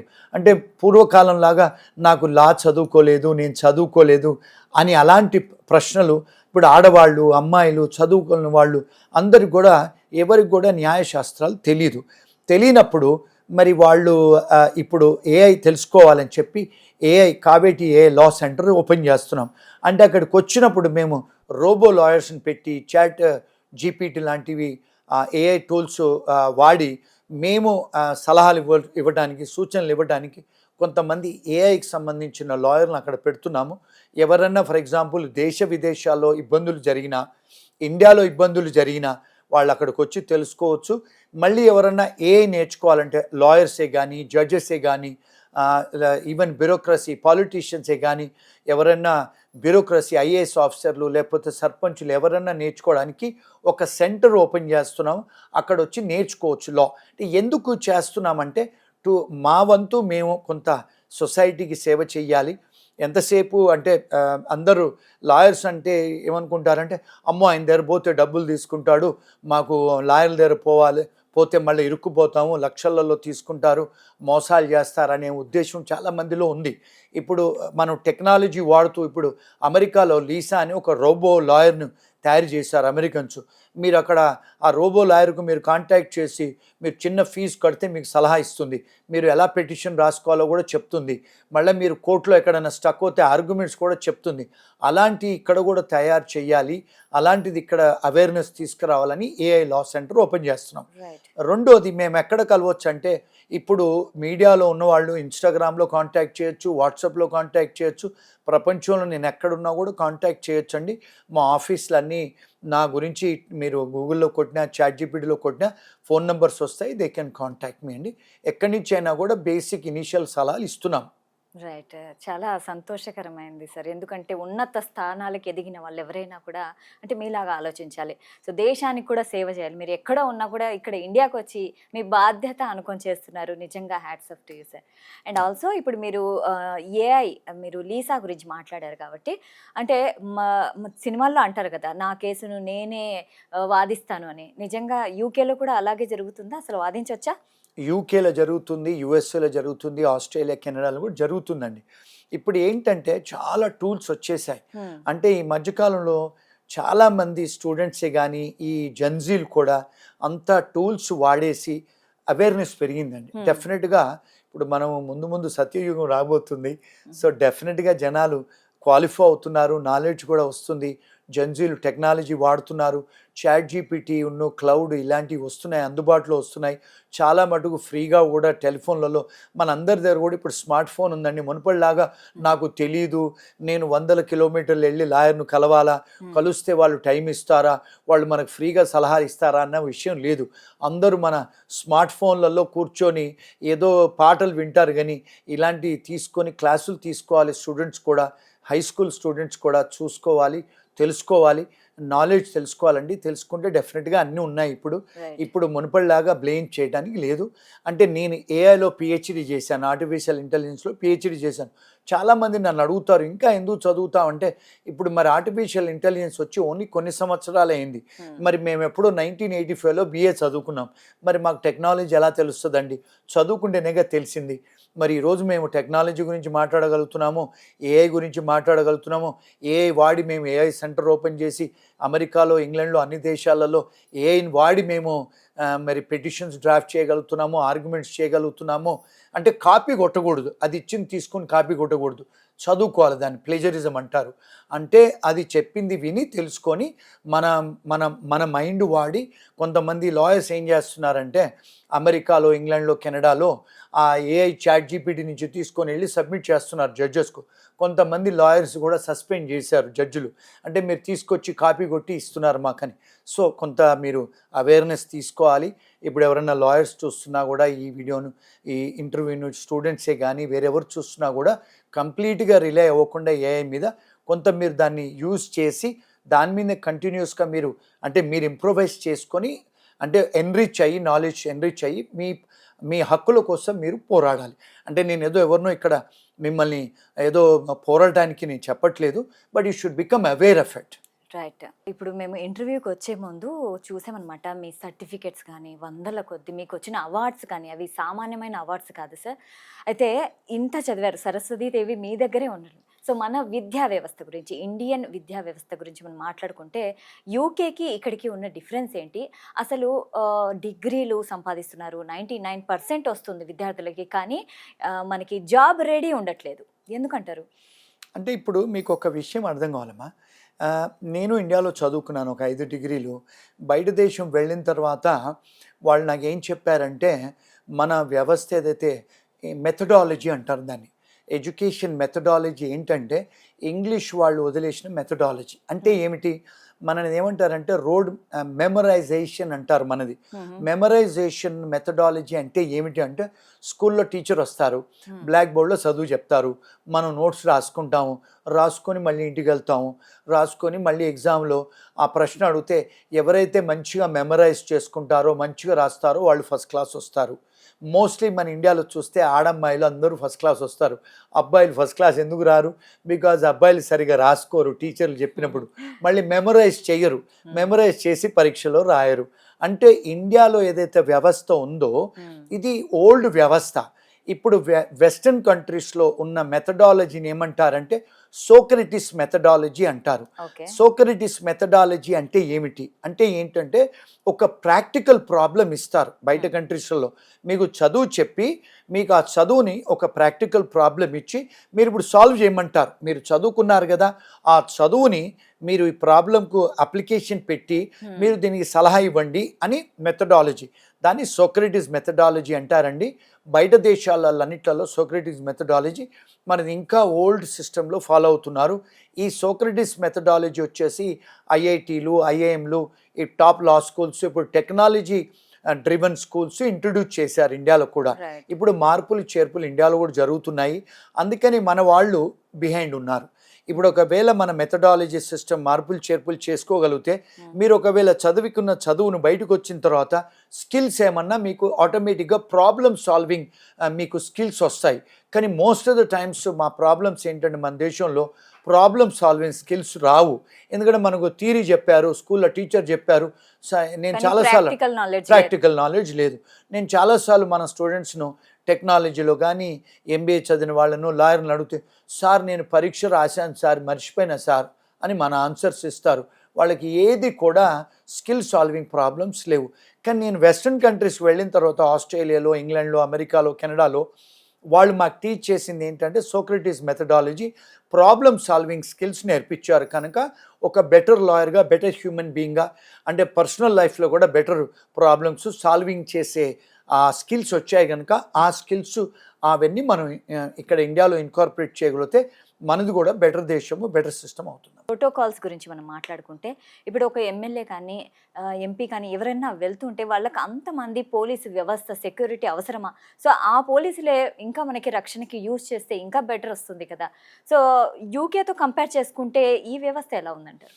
యూకేలో ఇప్పుడు ఎక్సెప్ట్ ప్రైమ్ మినిస్టర్ వెళ్ళినా, అమెరికాలో ప్రెసిడెంట్ వెళ్ళినా, ఓన్లీ నంబర్ 1 పర్సన్ వెళ్ళినప్పుడే ఒక 4-5 కార్లు ఉంటాయమ్మా. వేరే ఎవరు వెళ్ళినా కూడా, జడ్జెస్ వెళ్ళినా కూడా, పాలిటీషియన్స్ ఎవరు వెళ్ళినా కూడా ట్రైన్లో వెళ్తారు. ఇప్పుడు మీరు ఒకవేళ చూసుకుంటే న్యూయార్క్లో మేయరు ట్రైన్లో వెళ్తాడు, మెట్రో ట్రైన్లో. అంటే ఆయనకి ఏమి ప్రోటోకాల్స్ ఉండవు. ఈ ప్రోటోకాల్ సిస్టమ్ అనేది కూడా ఇంగ్లీష్ వాళ్ళు ఇండియాలో వదిలేసిన సిస్టమ్. ఎందుకు అంటే వాళ్ళు మనని డిస్క్రిమినేట్ చేసేవాళ్ళు. వాళ్ళు ఎక్కడ ఉండేవాళ్ళు అంటే ఇప్పుడు ఇంగ్లాండ్లో, ఇప్పుడు ఆఫ్రికాలో పార్టైట్ సిస్టమ్ అనేవాళ్ళు. అంటే ఏంటి, ఇప్పుడు మన దేశంలో ఇప్పుడు సెకండ్రాబాద్లో క్యాంటోన్మెంట్ బరో అన్నారు. అంటే ఏమిటి, ఇప్పుడు మీరు అన్ని సిటీస్లలో మిలిటరీ ఏరియాస్ అన్నీ సిటీ అవతల ఉండేవాళ్ళు. ఇప్పుడు మీరు మెడ్రాస్లో చూసినా, బాంబేలో చూసినా, బెంగళూరులో, ఎందుకు అక్కడ అన్నీ ఇంగ్లీష్ వాళ్ళు కట్టించిన భవనాలు. వాళ్ళు ఇంగ్లీష్ వాళ్ళు బయట ఉండేది, మనతో పాటు బ్రౌన్ పీపుల్తో ఉండేవాళ్ళు కాదు. వాళ్ళు మన దానికి మన మన మన సివిలైజేషన్ మన దాంట్లోకి వచ్చేటప్పుడు వాళ్ళతో పోలీసులు కార్లు పెట్టుకొని వాళ్ళతో వెనక ముందు పోలీసులు పెట్టుకొని వచ్చేవాళ్ళు. దాని ప్రోటోకాల్. ఎందుకు, బ్రౌన్ పీపుల్ మన ఇండియన్స్ పీపుల్ దగ్గరకు వచ్చేటప్పుడు వాళ్ళని ఎవరైనా అటాక్ చేస్తారేమో అని ఇంగ్లీష్ వాళ్ళు పెట్టుకునేవాళ్ళు. జడ్జెస్ కానీ, పోలీసు వాళ్ళే కానీ, వాళ్ళ ఆఫీసర్స్, సివిల్ సర్వెంట్స్ని. ఆ వ్యవస్థను వదిలేసి ఇండియాలో వెళ్ళిపోయారు. ఆ వ్యవస్థను వాళ్ళు మన బరోసు, క్యాంటోన్మెంట్స్ వదిలేసి వెళ్ళినప్పుడు ఆ బిల్డింగ్స్ అని మన మిలిటరీ వాళ్ళకి ఇచ్చాం. కానీ ఆ వ్యవస్థను అట్లాగే పెట్టుకున్నాం. అంటే ఇంకా బ్రిటిష్ కాలం నాటితే మనం ఫాలో అవుతున్నాం. దీన్ని కలోనియలిజం సిస్టమ్ అంటారు. ఆ సిస్టమ్ అన్ని మార్చాలి, మనం మార్చలేకపోతున్నాం. వీటన్నిటి కూడా ఆ పోలీస్ వాళ్ళని ఇన్వాల్వ్ చేసి వాళ్ళందరికీ డబ్బులు, మన ప్రజల డబ్బు అంటే పబ్లిక్ సర్వెంట్ డబ్బులు మన స్టేట్ ఎక్స్చెకర్ నుంచి వాళ్లకు సెక్యూరిటీ పెడుతున్నాం. నీ దేశంలో నీకు సెక్యూరిటీ దేనికి? నీ దేశమే కదా, నీ ఊరే కదా, నీ కాన్స్టిట్యూయెన్సీ కదా, నీకెందుకు, ఎవరు చంపేస్తారు నిన్ను, మరి సెక్యూరిటీ ఎందుకు నీకు? ఇది ఏ రాజకీయవేత్త ఆలోచించారు? చాలాసార్లు ఇప్పుడు మీరు ఢిల్లీలో చూసుకుంటే కేజ్రీవాల్ గారు తీసేశారు. ఏమని తీసేశారు? ఏ కారుకు రెడ్ బొగ్గు ఉండకూడదు ఢిల్లీలో, ఎవరికి సెక్యూరిటీ ప్రోటోకాల్స్ ఉండకూడదు అని తీసేశారు. ఇప్పుడు మీరు మెడ్రాస్లో చూస్తే కూడా విజయ్ గారు చీఫ్ మినిస్టర్ అయింది, వారు కూడా నాకు ప్రోటోకాల్ వద్దని చెప్తున్నారు. 100 మంది పోలీసు వాళ్ళకు జీతాలు ఇవ్వాలి, వాళ్ళ పెట్రోల్ ఖర్చులు ఇవ్వాలి. ఎవరిదమ్మా ఈ డబ్బు? Public Exchequer. అంటే ఏంటి? ప్రజల డబ్బు. మనం జిఎస్టీ కట్టిన డబ్బు పబ్లిక్ ఎక్స్చెకర్లోకి వెళ్తే ఆ డబ్బు తీసి వాళ్ళకి జీతాలు ఇస్తారు. ఆ జీతం మన జీతం నుంచే పోతుంది. పబ్లిక్ సర్వెంట్ అన్నారమ్మా. చీఫ్ మినిస్టర్ని పబ్లిక్ సర్వెంట్ అన్నారు, మనకు సర్పంచ్ని పబ్లిక్ సర్వెంట్ అన్నారు, కార్పొరేటర్ని అన్నారు, ఎస్పీని అన్నారు, కలెక్టర్ని అన్నారు. పబ్లిక్ సర్వెంట్ అంటే ఏంటి డెఫినేషన్లో? వాళ్ళు there to serve the public. ఇప్పుడు ఎక్కడుందమ్మా డెఫినేషన్ ఈ దేశంలో? ఇక్కడ లేదు సార్. మొత్తం ఈ ప్రోటోకాల్ పాటించడానికి వందల వేల కొద్ది పోలీసులు వీళ్ళకే సరిపోతున్నారు. సో ఇక మనము నెక్స్ట్ నందూస్ వరల్డ్ గురించి మనం మాట్లాడుకుంటే సార్, నందూస్ వరల్డ్ ఒక టైంలో సోషల్ మీడియాలో చాలా ఫేమస్ అయ్యారు. అదే సోషల్ మీడియాలో ఇప్పుడు ట్రోల్ కూడా అవుతున్నారు. అంటే ఒక వివాదంలో చిక్కుకున్నారనమాట. సో రీసెంట్గా ఏం జరిగిందంటే ఆమె రమానందన అనే ఆవిడ ఒక ఆడియో వీడియో పోస్ట్ చేశారు. అందులో ఏముందంటే తను కనిపించట్లేదు, కానీ ఏమంటే నేను ఏ తప్పు చెయ్యలేదు, సోషల్ మీడియా కోర్టు కాదు కదా నన్ను దోషిగా నిలబెట్టడానికి, అంటే శ్రీకృష్ణుడు లాంటి వాడికే నిందలు పడ్డాయి, నేనెంత అన్నట్లు, అంటే నేను తప్పు చేశాను అన్న భావన ఆమెకు లేదు. సో దీనిపైన మీరేమంటారు? నందూస్ కేసులో నేను అమెరికా నుంచి యూకేకి వెళ్ళానమ్మా. వాళ్ళందరూ బాధితులు వచ్చారు నా దగ్గరికి. ఒక 10-12 మంది బాధితులు వచ్చారు. అన్ని ఎవిడెన్సులు చూపించారు. నేను వాళ్ళందరినీ ఇంటర్వ్యూ చేశాను. ఇక్కడ ఏంటంటే వ్యవస్థలో ప్రాబ్లం ఏంటంటే, నేను ఇంతకుముందు మీకు చెప్పినట్టుగా మనకు ఉన్న అర్హతలు ఏంటి, హక్కులేంటి. ఇప్పుడు ఆమె ఒక మామూలు హౌస్ వైఫ్. ఆమె కంపెనీస్ పెట్టేసుకొని అందరికీ నేను వీసాలు చేస్తానని చెప్పి లక్షలలో డబ్బులు తీసుకుంది. ఫస్ట్ ఆఫ్ ఆల్ మన అర్హతలు ఏమిటి, అసలు ఈమె ఎవరు? ఫర్ ఎగ్జాంపుల్ ఆమెకు ఒక కంపెనీ ఉందంటే అసలు ఆ కంపెనీ రిజిస్టర్ చేసి ఎన్ని సంవత్సరాలు అయింది, అసలు ఈమె స్పాన్సర్ చేసే అర్హత ఉందా, ఈమె గతంలో స్పాన్సర్ చేసిందా, ఇంతకుముందు చేస్తే ఎవరన్నా ఆమెకు పని చేస్తున్నారా, ఈమె ఎన్ని సంవత్సరాల నుంచి చేస్తుంది, మరి అసలు డబ్బులు తీసుకొని స్పాన్సర్ చేయొచ్చా, డబ్బులు తీసుకొని ఉద్యోగాలు ఇవ్వచ్చా, ఇవన్నీ కూడా ఎవరు తెలుసుకోరండి. నేను ఇంతకుముందు చెప్పింది ఏంటంటే, ముందు మనం అర్హతలు తెలుసుకోవాలి. ఆ తెలుసుకున్నప్పుడు ఏమవుతుందంటే, ఇప్పుడు స్టూడెంట్స్కి అర్హతలే కానీ, ఉద్యోగరీత్యా అర్హతలే కానీ తెలుసుకుంటే, మీరు బేసిక్ రీసెర్చ్ చేసుకుంటే, ఇప్పుడు ఏమంటే మీరు ఏదైనా మనం షాపుకి వెళ్తే బట్టలు కొనుక్కోవడానికే గంట సేపు మీరు కింద మీద చూస్తారా, బట్టలు షూజు అలాంటి, అంటే బయ్యర్ బి అవేర్ అని అంటాం కదా. మీరు ఏదైనా బంగారం కొనుక్కునేటప్పుడు ఆడవాళ్ళు గంటలు చూస్తారు. మరి అలాంటప్పుడు మీరు ఇదే చాలామంది ఆడవాళ్ళు ఆమెకు డబ్బులు ఇచ్చారు, మీరు కనీసం తెలుసుకున్నారా? నేను అడిగాను వాళ్ళని, ఏమమ్మా మీరు ఆమె ఆఫీస్ చూసారా, ఆమె ఇల్లు చూసారా, ఆమె కంపెనీ చూసారా, ఆమె వ్యవస్థ చూసారంటే మేము చూడలేదు సార్. మరి ఎక్కడ కలిచారు? ఏదో కాఫీ షాప్లో కలిచాం సార్. మరి మీరు ఆమె ఎలా తెలుసు? ఆమె నందు చాలా ఫేమస్, ఆమె టీవీ ఇంటర్వ్యూలు చూసి ఇచ్చాం. మీరు టీవీ ఇంటర్వ్యూలు చూసి డబ్బులు ఇస్తే ఎలా అమ్మా? మినిమం రీసెర్చ్ చేసుకోవాలి కదా. ఇప్పుడు కొన్నిసార్లు బాధ్యత మన మీద కూడా ఉంటుంది, సోషల్ బాధ్యత. అంటే 2 చేతులు కలిస్తేనే చప్పట్లు అవుతాయమ్మా. కొన్నిసార్లు మనం కూడా రీసెర్చ్ చేసి తీసుకోవాలి. ఆమె ఏం చేసింది, వీళ్ళందరినీ స్టూడెంట్స్గా వచ్చిన వాళ్ళను, ఉద్యోగరీత్యంగా వచ్చిన వాళ్ళను వాళ్ళ దగ్గర డబ్బులు తీసుకొని చేస్తాను ఒక ప్రామిస్ చేసి చేయలేదు. చేయనప్పుడు ఏమైంది, ఇక్కడ సివిల్ రాంగ్. అంటే నువ్వు ప్రామిస్ చేసావు చేయలేదు అంటే కాంట్రాక్ట్ లా ప్రకారము సివిల్ రాంగు. మళ్ళీ మీరు ఆ డబ్బులు వసూలు చేసుకోవచ్చు. రెండోది ఏంటి, మీరు వీసాలు చేయడానికి, మీరు స్పాన్సర్ చేయడానికి డబ్బులు తీసుకోవచ్చా? అమెరికాలో, కెనడాలో, ఆస్ట్రేలియాలో, ఇంగ్లాండ్లో ఎవరైతే ఎంప్లాయర్ ఉద్యోగం ఇస్తా అంటాడో వాడు డబ్బు వసూలు చేయడానికి వీల్లేదు. అంటే సొలిసిటర్కు, అటార్నీకి, అడ్వకేట్లకు కోర్టు ఖర్చులన్నీ కూడా ఎంప్లాయరే పెట్టుకొని ఉద్యోగాలు ఇవ్వాలి. మరి మీరు ఎలా ఇస్తున్నారు డబ్బులు అంటే, మన వాళ్ళందరూ డెస్పరేట్ అయ్యి ఇవ్వకూడదని తెలుసు అయినా కూడా ఇస్తారు. ఇవన్నీ మనం చేసిన తప్పులు కూడా ఉన్నాయి, వాళ్ళు చేసిన తప్పులు నేరాలు ఉన్నాయి, మనం చేసిన తప్పులు కూడా ఉన్నాయి. Sir, Nandu's world couples arrest అయ్యారని ఒక ప్రచారం జరుగుతుంది, ఎంతవరకు నిజం? అండ్ యూకేలో క్రైమ్ రికార్డులో వాళ్ళ పేరు నమోదయ్యాయా సార్? ఇప్పుడు ఇది మీరు అడిగే క్వశ్చన్ చాలా కాన్ఫిడెన్షియల్ క్వశ్చన్. ఇప్పుడు ఇండియా లాగా ఎఫ్ఐఆర్లు జరిగాయి, లేకపోతే మనం కోర్టుకు వెళ్ళి ఎఫ్ఐఆర్ తెచ్చుకోవచ్చు. ఇప్పుడు ఇండియన్ సిస్టంలో ఏంటంటే, పోలీస్ స్టేషన్లో మీరు కంప్లైంట్ ఇస్తే ఎఫ్ఐఆర్ జరుగుతుంది. ఎఫ్ఐఆర్ అంటే ఏంటి? First information report. పోలీస్ వాళ్ళు ఎప్పుడైతే ఎఫ్ఐఆర్ చేస్తారో, ఇక్కడ క్రిమినల్ ప్రొసీజర్ ప్రకారము ఆ ఎఫ్ఐఆర్ కాపీ మ్యాజిస్ట్రేట్కి ఒకటి ఇవ్వాలి, సేమ్ డైలీ పంపించేయాలి. అంటే మీరు కోర్టుకు వెళ్ళి ఆ మ్యాజిస్ట్రేట్ కోర్టులో మీరు కాపీ అడిగితే ఇస్తారు. అందుకని ఇక్కడ పబ్లిక్ ఇన్ఫర్మేషన్ అది. మీ ప్రతి జర్నలిస్ట్ దగ్గర చాలా ఎఫ్ఐఆర్లు తెచ్చుకుంటారు, మీరు కోర్టుకు వెళ్ళి. పోలీస్ స్టేషన్లో ఇవ్వడానికి వాళ్ళకి అర్హత లేదు, పోలీస్ మాన్యువల్ ప్రకారము, సిఆర్పిసి ప్రకారం. అలాంటి ప్రొసీజర్ యూకేలో, అమెరికాలో ఉందా అంటే లేదు. ఎందుకు? ఇది ప్రైవేట్ ఇన్ఫర్మేషన్. అంటే పోలీస్ వాళ్ళు కంప్లైంట్ ఇస్తే ఆ కంప్లైంట్కును ఎవరైతే అక్యూజ్డ్ క్రిమినల్ డిఫెండెంట్స్కి తెలుస్తుంది. ఇది పబ్లిక్ ఇన్ఫర్మేషన్ కాదు, పబ్లిక్ డేటాబేస్లో రాదు. అందుకని చాలాసార్లు వెస్ట్రన్ కంట్రీస్లలో వీళ్ళ మీద కేసులు కట్టారా, మరి ఇన్వెస్టిగేషన్ ఏం చేస్తున్నారు, ఏ స్టేజ్లో ఉంది, ఇండైట్మెంట్ అయ్యారా, ఇవన్నీ కూడా ఇన్ఫర్మేషన్ తీసుకోవటము కష్టం. నంబర్ 1. నంబర్ 2, ఒకసారి మాలాంటి సొలిసిటర్స్ ఇలాంటి కేసులు హ్యాండిల్ చేసిన తర్వాత మాకు కొంత ఇన్ఫర్మేషన్ తెలిస్తే మేము డిస్క్లోజ్ చేయడానికి లేదు. అంటే లాయర్గా ప్రజల్లో మాట్లాడడానికి లేదు. దాన్ని అంటే బికాజ్ ఆఫ్ కాన్ఫిడెన్షియాలిటీ. మూడోది ఏంటంటే, ఇప్పుడు మన దగ్గర చూస్తే ప్రతి లాయర్ బయటకు వచ్చి టీవీలలో ఈ ఎఫ్ఐఆర్ అయింది, ఈ కేసు ఇలా జరుగుతుంది అని మాట్లాడతారు. అది యాక్చువల్గా అడ్వకేట్స్ ప్రకారము, న్యాయశాస్త్రాల ప్రకారం మాట్లాడకూడదు. ఎందుకు దాన్ని మీడియా ట్రయల్ అంటారు. మేము మీడియా ట్రయల్ చేయడానికి లేదు. ఇప్పుడు మీరు అడిగిన ప్రశ్న, వాళ్ళ పేరు అందులో ఆమోదించారా అంటే నేను యాజ్ ఎ సొలిసిటర్గా చెప్పడానికి లేదు, చెప్పలేదు. మీకు కొన్ని ఉంటాయి కాబట్టి రూల్స్ అండ్ రెస్ట్రిక్షన్స్, సో మీరు చెప్పలేరు. So we can understand sir. Sir, Nandu's world case తర్వాత ఇలాంటిది మరి ఇంకేమన్నా జరిగిందా? ఇప్పుడు ఆ నందూస్ కేసు చూసిన తర్వాత మా విజయవాడ ఆఫీస్కి మా జూనియర్స్కు కాంటాక్ట్ చేశారు కొంతమంది. ఫ్లయింగ్ బార్డర్స్ అనేది ఒక కంపెనీ వాళ్ళు వచ్చారు. మా జూనియర్స్ అక్కడ శ్రీకాంత్ను దీపిక దగ్గరికి వచ్చి కాంటాక్ట్ చేశారు. ఒక 12 to 15 మంది బాధితులు వచ్చారు. అంటే నందూస్ వరల్డ్ వీడియోలు చూసి కావేటి గారు లండన్కి వెళ్ళి పోరాడుతున్నారని చెప్పి వాళ్ళ బాధితులు వచ్చి మా విజయవాడ ఆఫీస్లో కాంటాక్ట్ చేస్తే మా అడ్వకేట్స్ ఏం చేశారంటే పోలీస్ స్టేషన్కి వెళ్ళి మళ్ళీ అక్కడ ఏదైతే వాళ్ళ ఆఫీసుల దగ్గర తీసుకెళ్ళి వీళ్ళను మళ్ళీ ప్రెస్ వాళ్ళతో కోఆర్డినేట్ చేసి, పోలీస్ వాళ్ళతో కోఆర్డినేట్ చేసి కొంత మేము అంటే ఎఫ్ఐఆర్లు చేయించారు. దాని తర్వాత ఏమైపోయిందంటే, ఇండియాలో ఒక్కసారి ఎఫ్ఐఆర్ అయిన తర్వాత, ఫస్ట్ ఇన్ఫర్మేషన్ అయిన తర్వాత అది పోలీస్ వాళ్ళను ప్రాసిక్యూటర్లే హ్యాండిల్ చేస్తారు.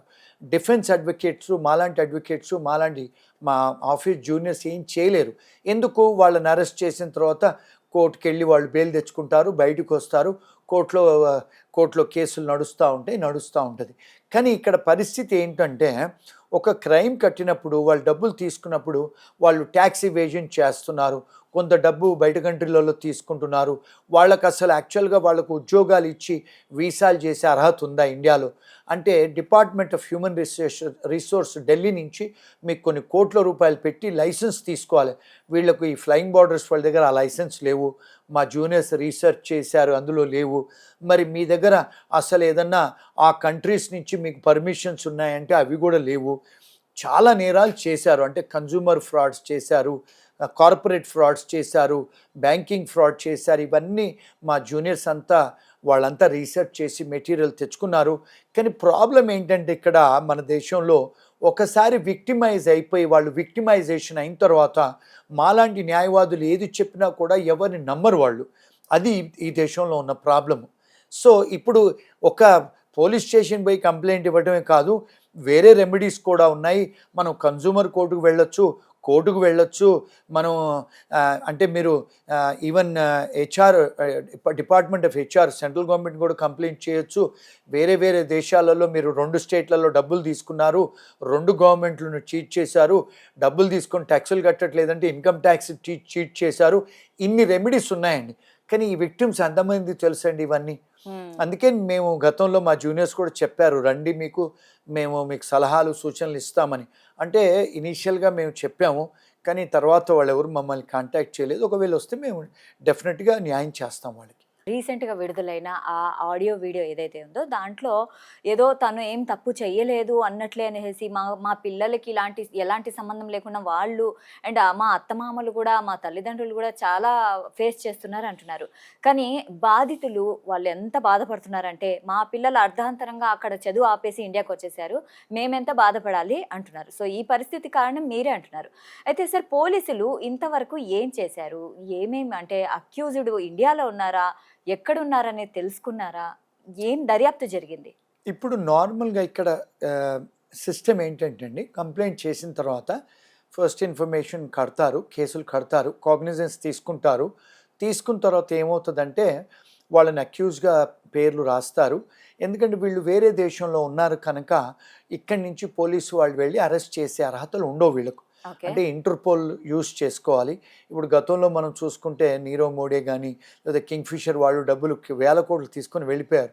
మరి వాళ్ళని ఎందుకు తీసుకురాలేకపోతున్నారు ఇండియాకు అంటే ఇంటర్పోల్ సాయం తీసుకోవాలి ఒకటి. రెండోది ఏంటంటే లుకౌట్ నోటీస్ పెట్టారు. లుకౌట్ నోటీస్ అంటే ఏంటంటే ఒకవేళ వాళ్ళు ఇండియన్ వాటర్స్కి సముద్రం నుంచి వచ్చినా విమానం నుంచి వచ్చినా ఇమిగ్రేషన్ దగ్గర మీ పాస్పోర్ట్ స్కాన్ చేయగానే వాళ్ళ మీద అరెస్ట్ వారెంట్లు ఉన్నాయి, వాళ్ళని అరెస్ట్ చేస్తారు. అంటే వాళ్ళు నార్మల్గా ఏమవుతుందంటే వేరే దేశంలో అమెరికా యూకే అన్ని కంట్రీస్ బయట కంట్రీస్లలో పాస్పోర్ట్స్ తీసుకున్నప్పుడు మీరు భారతదేశస్తుల కింద పరిగణించరు, మిమ్మల్ని ఫారినర్స్ యాక్ట్ కింద పరిగణిస్తారు, అంటే విదేశీలాగా పరిగణిస్తారు. మరి భారతదేశంలో ఆంధ్రాలో తెలంగాణలో ఎక్కడైనా మీ మీద కేసులు కట్టినప్పుడు విదేశాల నుంచి తీసుకొని రావాలి విదేశీయులను అంటే ఆ దేశం గవర్నమెంట్ మీద పర్మిషన్ తీసుకోవాలి. ఇప్పుడు మీరు చూసుకుంటే నందూస్ కేసులో వాళ్ళు యూకే సిటిజన్స్ వాళ్ళు, మరి యూకే సిటిజన్స్ని ఆ పౌరులు తీసుకురావాలంటే యూకే గవర్నమెంట్ పర్మిషన్ ఇవ్వాలి. మరి యూకే గవర్నమెంట్ పర్మిషన్ ఇవ్వాలంటే మీరు ఫారిన్ అఫైర్స్ డిపార్ట్మెంట్ నుంచి ఎక్స్ట్రాడిషన్ చేయించుకోవాలి, మళ్ళీ దాంతో ఇంటర్పోల్ను మీరు అంటే హెల్ప్ తీసుకోవాలి. ఇవన్నీ చాలా పెద్ద కేసులలోనే జరుగుతాయి, ఈ చిన్న లెవెల్లో అవ్వవు. అందుకని కొంత పోలీసు వాళ్ళకు కూడా అంత ఈజీగా వాళ్ళని తీసుకొచ్చే పరిస్థితి ఉండదండి. Right sir. అయితే సార్ యూకేలో ఉన్న విద్యార్థులు ఎవరైతే ఉన్నారో వాళ్ళు పార్ట్ టైం జాబ్స్ చేసుకుంటున్నారు కదా. సో క్యాష్ ఇన్ హ్యాండ్ అనే అలా చేస్తున్నప్పుడు వాళ్ళకి ఎదురయ్యే సమస్యలు ఏంటి? ఇప్పుడు నార్మల్గానమ్మా ఎక్కడైనా కూడా ప్రపంచంలో చూస్తే ట్యాక్స్ లాస్ అనేది ఉంటాయి మనకు. ఏ దేశంలో అయినా మీరు ఇన్కమ్ సంపాదిస్తే ట్యాక్స్ కట్టాలి కదా.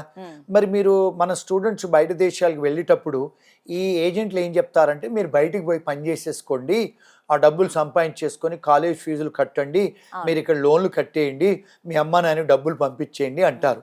చాలాసార్లు వాళ్ళు ఏం చేస్తారంటే క్యాష్ ఇన్ హ్యాండ్ డబ్బు తీసుకుంటారు. మరి మీరు డబ్బులు మీరు ఏ కంట్రీలో 500 పౌండ్స్ కంటే ఎక్కువ సంపాదించినప్పుడు మీరు ట్యాక్స్ కట్టాలి. మరి ట్యాక్స్ కట్టకుండా మీరు డబ్బులు పంపించడం అంటే మీరు ట్యాక్స్ ఇవేజన్ కదండి, నేరం కదా. అంటే ఇల్లీగల్ అవుతుందా? ఇల్లీగలే కదమ్మా, అది నేరపూరితమైన డబ్బు, దాన్ని బ్లాక్ మనీ అంటాం మన దేశంలో. ఇలాంటి వీళ్ళు తెలుసుకోవాలి, నంబర్ 1. నంబర్ 2, ఇప్పుడు మీరు ఒకవేళ చూసుకుంటే యూకే లాలో, కెనడాలో, ఆస్ట్రేలియాలో, న్యూజిలాండ్లో ఏం చెప్తుందంటే ఇమిగ్రేషన్ లా స్టూడెంట్స్ మీరు అవుట్ సైడ్ ద క్యాంపస్ 20 గంటలు పని చేసుకోవచ్చు. ఇప్పుడు ఎవరైతే అమెరికా వెళ్తూ ఉంటారో అమెరికాలో అవుట్ సైడ్ ద క్యాంపస్ పని చేయడానికి లేదు, క్యాంపస్లోనే పని చేసుకోవాలి. స్టూడెంట్ వీసాలో ఉన్న వాళ్ళు ఎన్ని గంటలు పని చేయాలి సార్? 20 గంటలు పని చేసుకోవాలి. అంటే ఈ దేశాలు యూకేలో, కెనడాలో, ఆస్ట్రేలియాలో, న్యూజిలాండ్లో చేసేటట్టయితే అవుట్ సైడ్ ద క్యాంపస్ పని చేసుకోవచ్చు మీరు 20 గంటలు. కానీ మీరు అమెరికా వెళ్ళేదైతే క్యాంపస్లోనే పని చేయాలి. ఇక్కడ వీళ్ళు వీసా ఏజెంట్లు ఏం చెప్తారు, మీరు వెళ్ళిపోండి, మీరు డబ్బు సంపాదించుకొని మీరు అన్ని ఫీజులు కట్టుకోండి అని చెప్తారు. అది నేరపూరితమైన సలహాలు. ఇలాంటి ఇబ్బందులు మనోళ్ళు చేసుకొని రేపు వాళ్ళు పట్టుకుంటే, ఇమిగ్రేషన్లు పట్టుకుంటే, ఓ మా అమ్మల్ని ఇండియన్స్ని టార్గెట్ చేస్తున్నారు, మా పిల్లల్ని టార్గెట్ చేసి పంపిస్తున్నారని ఇక్కడ ఏదో వాళ్ళు చెప్తారు. మనలాంటి యూట్యూబర్స్, మనలాంటి టీవీ ఛానల్ వాళ్ళందరూ ఇండియన్స్ను టార్గెట్ చేస్తున్నారని అంటారు. కానీ చూడాలండి మీరు అసలు ఎక్కడ స్టూడెంట్స్ ఎలా చేస్తున్నారు. చాలామంది ఈ మధ్యకాలంలో నేరాలు కూడా చేస్తున్నారు మన స్టూడెంట్స్. పట్టుబడితే ఎలాంటి యాక్షన్ తీసుకుంటారు సార్? అలాగా ఇమిగ్రేషన్ లాలో పట్టుబడితే మీ వీసాలు క్యాన్సిల్ అవుతాయి, స్టూడెంట్ అడ్మిషన్ క్యాన్సిల్ అవుద్ది, మిమ్మల్ని అరెస్ట్ చేసి ఇమిగ్రేషన్ జైళ్ళలో కూడా పెట్టొచ్చు, మామూలు జైళ్ళలో పెట్టి మిమ్మల్ని డిపోర్ట్ కూడా చేయొచ్చు. ఒక్కసారి మీరు అరెస్ట్ అయ్యి డిపోర్ట్ అవుతే 20 ఏళ్ల వరకు మళ్ళీ మీకు వీసాలు దొరకవు. వాళ్ళు అన్ని దేశాలతో షేర్ చేసుకుంటారు ఇన్ఫర్మేషన్. సార్ భారతీయ పౌరులు విదేశాలకు వెళ్ళి అక్కడి పౌరసత్వం తీసుకోవచ్చా? తీసుకోవచ్చమ్మా. చాలాసార్లు ఇప్పుడు మనం చూసుకుంటే వీళ్ళు నీరవ్ మోడీ కానీ, నందు కానీ, వీళ్ళందరూ కూడా కింగ్ఫిషరు వాళ్ళందరూ కూడా బయట దేశాలకు వెళ్ళి కొన్నిసార్లు అసైలం అప్లికేషన్ పెట్టి, కొన్నిసార్లు అంటే వాళ్ళకి ఎంప్లాయ్మెంట్ త్రూ, కొన్నిసార్లు డబ్బులు ఇచ్చి కూడా పౌరసత్వం తీసుకుంటున్నారు. తీసుకోవచ్చు. అంటే భారతదేశ పౌరులు విదేశాలకు వెళ్ళి విదేశీ పౌరసత్వం తీసుకోవచ్చు. సార్ ఒకవేళ విదేశీ పౌరసత్వం తీసుకున్న తర్వాత ఇండియన్ పౌరసత్వం అది ఉంటుందా, పోతుందా? ఇక్కడ మంచి క్వశ్చన్ అడిగారమ్మా. ఇండియన్ పాస్పోర్ట్ యాక్ట్ ప్రకారము మన పార్లమెంట్లో మనకు డ్యూయల్ సిటిజన్షిప్ యాక్ట్ అనేది లేదు. అంటే ఏమిటి, మీరు ఇండియన్ పాస్పోర్ట్ పెట్టుకుంటాను, విదేశీ పాస్పోర్ట్ పెట్టుకుంటానంటే మన పార్లమెంటు మన దేశం ఒప్పుకోదండి. ఎందుకంటే మనకు డ్యూయల్ సిటిజన్షిప్ యాక్ట్ రికగ్నిషన్ లేదు. అంటే మీరు విదేశీ పౌరసత్వం ఎప్పుడైతే తీసుకుంటారో లా ప్రకారము రినౌన్సియేషన్ ఆఫ్ ఇండియన్ సిటిజన్షిప్ అనేది ఒక ప్రొవిజన్ ఉంది. మీరు అంటే మన భారతదేశ పౌరసత్వం రినౌన్స్ చెయ్యాలి. రినౌన్సేషన్ అంటే ఏంటంటే ఇచ్చేసేయాలి. మీరు గవర్నమెంట్ ఆఫ్ ఇండియాకు ఫీజులు కట్టి మీ పాస్పోర్ట్ వాళ్ళకి ఇచ్చేస్తే వాళ్ళు మీ పాస్పోర్ట్ రద్దు చేసి ఒక సర్టిఫికెట్ ఇస్తారు, రినౌన్సియేషన్ ఆఫ్ ఇండియన్ పాస్పోర్ట్ అని. మళ్ళీ మీరు మన భారతదేశానికి రావాలంటే ఐదర్ ఓసీఐ కార్డ్ అన్న తీసుకోవాలి, లేకపోతే వీసా తీసుకోనన్నా మన దేశానికి రావాలి. 2 పాస్పోర్ట్లు 2 పౌరసత్వాలు పెట్టుకోవడానికి వీల్లేదమ్మా. అది భారతదేశంలో. సార్, విదేశీ పౌరసత్వం తీసుకున్న తర్వాత మళ్ళీ ఇండియన్ పౌరసత్వం అంటే ఇండియన్ చట్టాలు ఇక్కడ వర్తించవు అని ఒక మహిళ అన్నారు. సో అది ఎంతవరకు నిజం? అది చాలా రాంగ్ అడ్వైజ్ అమ్మా.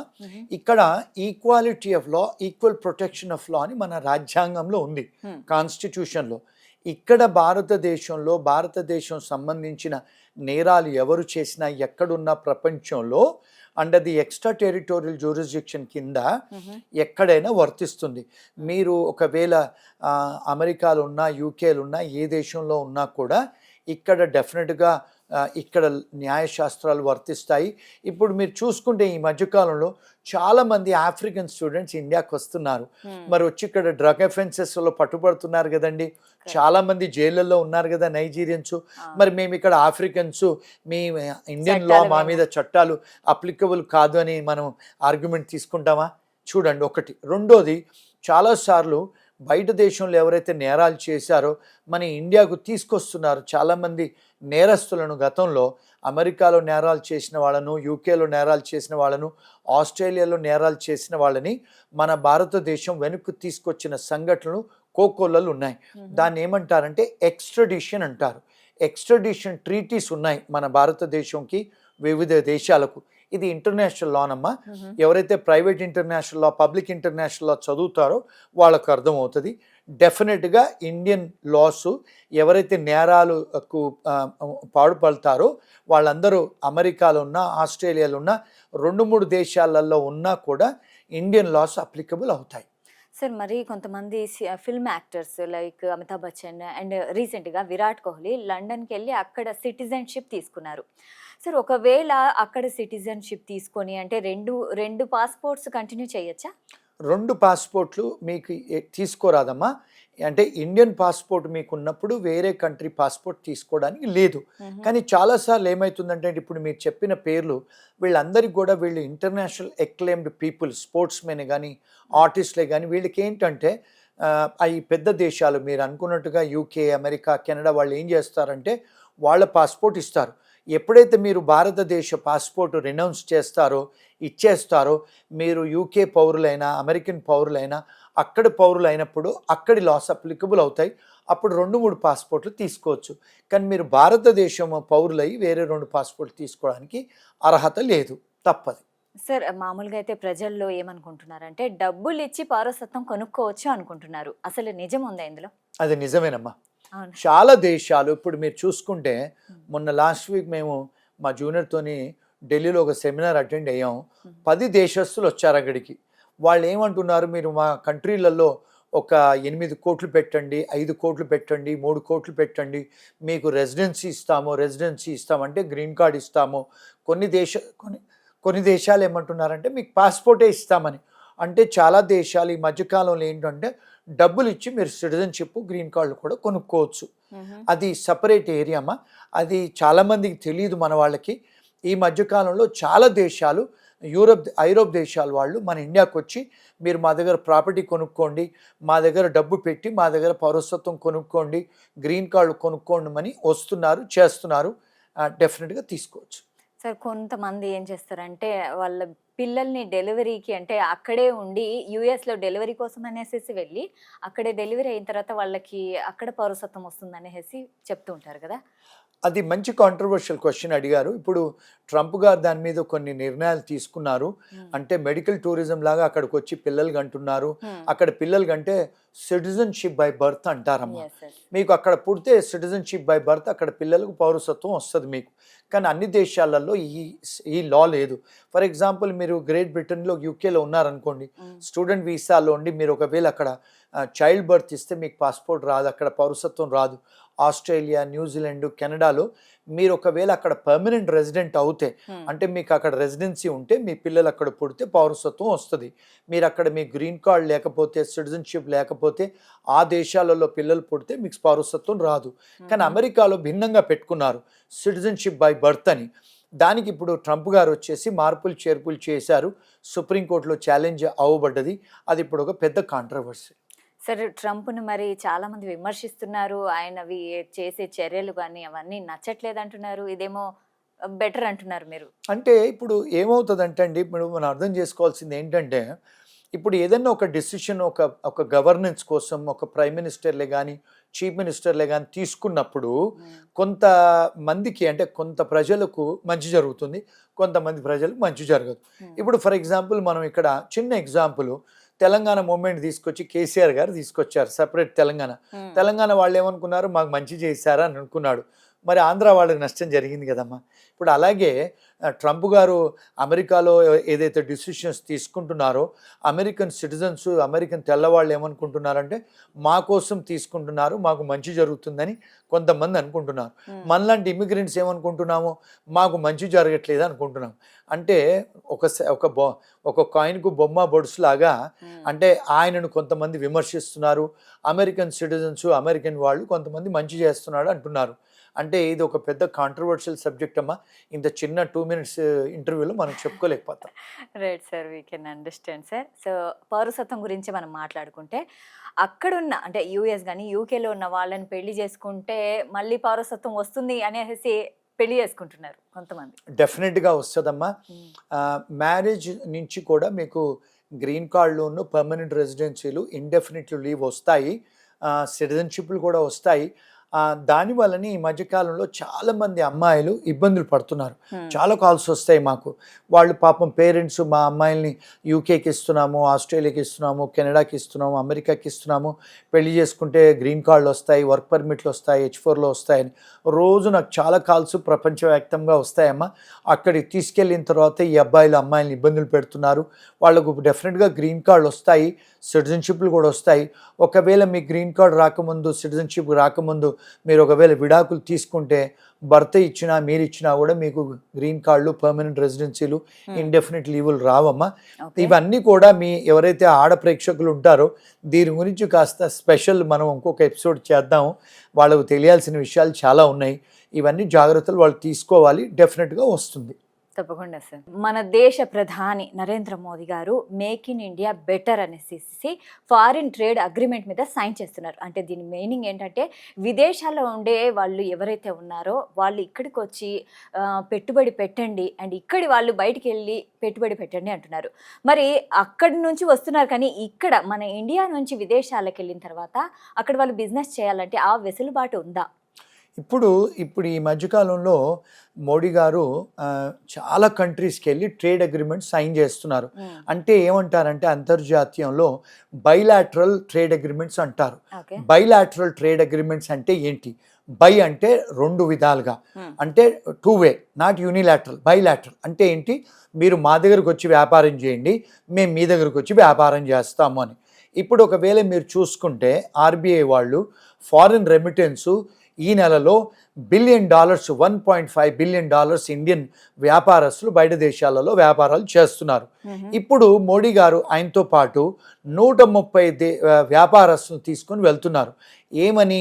మీరు బయట దేశాలలో వ్యాపారాలు పెట్టండి, బయట దేశ కంపెనీలు మీరు కొనండి, బయట దేశస్తులు మన దేశంకి వచ్చి ఇన్వెస్ట్మెంట్ చేయండి, టెక్నాలజీ ఇక్కడికి తెచ్చుకోండి, మన టెక్నాలజీ బయటికి పంపించండి అని చేస్తున్నారు. దానికి వెసులుబాటు ఏంటంటే, ఇప్పుడు చాలా లాస్ మారుస్తున్నారు ఇండియాలో. మరి ఇండియా నుంచి బయటికి వెళ్ళటానికి కూడా బోల్డ్ అన్ని లెజిస్లేషన్స్, పాలసీస్, ఫారిన్ రెమిటెన్సెస్ అన్నీ కూడా మారుస్తున్నారు.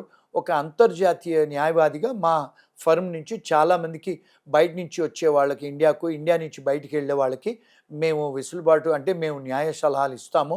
చాలామంది ఇక్కడి నుంచి ఒకవేళ మీరు డబ్బులు పెట్టుకుంటే బయట దేశాలలో వ్యాపారం చేయడానికి గ్రీన్ కార్డులు కూడా వస్తాయి, మీకు సిటిజన్షిప్లు కూడా వస్తాయి, సెకండ్ హోమ్ కూడా చేసుకోవచ్చు. సెకండ్ అంటే మీకు డొమిసైల్ వేరే కంట్రీస్లలో మీ పిల్లలు బయట చదువుకోవచ్చు. చదువుకుంటే మీకు పిల్లలకు ఫీజులు కూడా పడవు. ఇన్సూరెన్సులు కూడా కట్టాల్సిన అవసరం లేదు యూకే లాంటి, ఆస్ట్రేలియాను, కెనడా లాంటి దేశాలకి. సో వారు చేసేది ఏంటంటే ఇంటర్నేషనల్ సిటిజన్ అవ్వటానికి వారు మనకు విసులుబాటు చేస్తున్నారు మన ప్రైమ్ మినిస్టర్ మోడీ గారు. Right. Thank you so much sir. అంటే మీరు చెప్పిన ఈ విశ్లేషణలు కానీ, అంటే అంతర్జాతీయ న్యాయవాదిగా మీ సలహాలు, సూచనలు మా ప్రేక్షకులకు చాలా చాలా విలువైనవి. చాలా అద్భుతంగా చెప్పారు. So thank you so much for your valuable time sir. Thank you అమ్మా.